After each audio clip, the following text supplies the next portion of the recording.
What were your thoughts on being put on this man-hunting, their words, man-hunting list, together with al-Qaeda? Good morning, Amy. Well, my first thought was, well, finally we have some proof that we can present to the public for what we've long suspected for a variety of reasons. It is strange to see your name in that context with people who are suspected of serious criminal acts of terrorism. Clearly, that is a massive overstep. We've heard a lot in the propaganda pushed on this issue by Clapper and others in the U.S. national security complex that, of course, this pervasive surveillance is justified by the need to stop terrorist attacks being conducted on the United States and its allies. But we've seen example after example come out over the last few months showing the National Security Agency and its partners, GCHQ, engage in economic espionage. And here we have an example where the type of espionage being engaged in is spying on a publisher, Wikileaks, the publishing organization, and a publisher, me personally. And the other material that came out in relation to GCHQ was from 2012, and that shows that GCHQ was spying on our servers and our readers. So not just the publisher as an organization, not just the publisher as a person, but also the readers of a publisher. And that's clearly, I believe, not something that the United States population agrees with, let alone other people. Were you surprised by anything that came out in these latest documents? I was surprised about how someone is added to the foreign malicious actor list. So the National Security Agency went through a process to try and, at quite a high level, at the office of their legal director, to designate us as a foreign malicious actor, which means that our U.S. personnel can be spied on, or our U.S. supporters or associates. The, quote, human network that supports WikiLeaks in the United States can be targeted without going through any of the checks that the National Security Agency might normally engage in.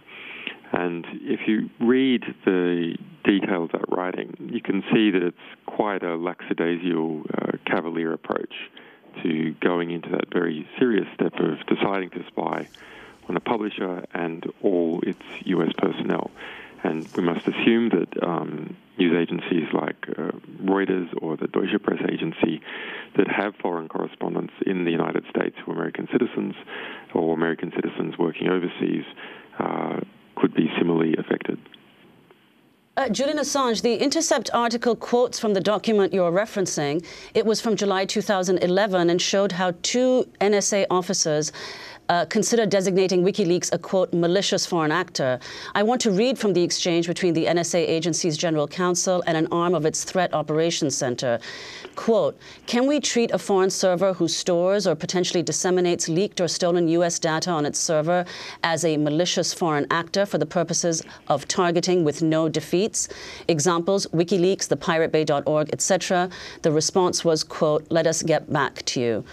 Julian Assange, your response and what the documents reveal about the process that the NSA or GCHQ go through to designate someone a malicious foreign actor. What they mean here is by no defeats. It's sort of no protections for any form of interception of content of U.S. citizens communicating with that organization or through that foreign server. And the particular document that this came out in was actually not a document that was formally looking at this issue in relation to us. Rather, it was a extraction from that consideration that happened sometime in the past and then was put into one of their, if you like a sort of frequently asked questions internally in the National Security Agency. So we're quite lucky to have found this reference. We were used as an example of how could you, in fact, target these servers even when they were used by people in the United States. And the answer is yes, that can be done.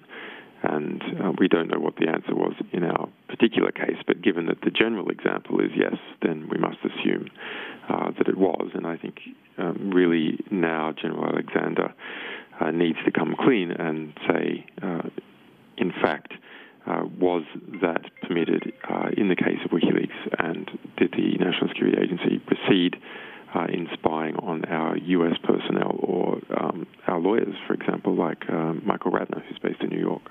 Julian, we have Michael here, but I did want to ask, you've been in the embassy, haven't had natural daylight sunlight for 608 days. How are you, and does the information that has come out of this change in any way what your thoughts are about your future? Well, I just find it helpful that in preparing the asylum application, of course, we looked into many details like this that were quite technical, a big puzzle of many pieces, which some organization like a Foreign Office or the Ecuadorian Department of Foreign Affairs has a time to assess, but of course it's harder for the public to understand it. But documents like this show very readily the sort of the scale of the U.S.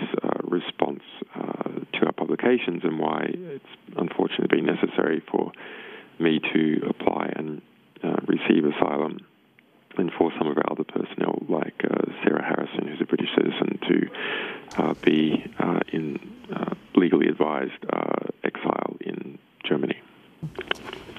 And will the information about whether there is a sealed indictment, which this seems to indicate there isn't, do you have any further information about that, an indictment against you in the United States? The District Attorney of Virginia gave the last information on that issue and formally stated publicly that the investigation continues. Well, Julian Assange, I want to thank you for being with us, founder and editor-in-chief of Wikileaks. Will this change anything you do inside the embassy when you see how further information about you're being monitored and people even going to the website? What is it? GCHQ, the equivalent of the NSA in Britain, collecting the IP addresses in real time of people who even access the Wikileaks site? The Wikileaks security model has always been predicated under the basis that we are dealing with very powerful organizations that do not obey the rule of law, whether those are powerful criminal organizations, whether those are corrupt governments in Africa, or whether they're spy agencies allied with the West or Russia or China. And so it doesn't, we've always been prepared to defend against that sort of scrutiny. The UK government has publicly admitted that they've spent £6 million in the last year surveilling the embassy through police forces alone. We see from these documents that we must assume that GCHQ is also monitoring the situation. That's part of, I suppose, part of the sad state of the rule of law in the West, where these organizations behave that way. I think the days are clearly numbered that they can get away with it without being exposed. But I'll leave you to Michael Ratner now.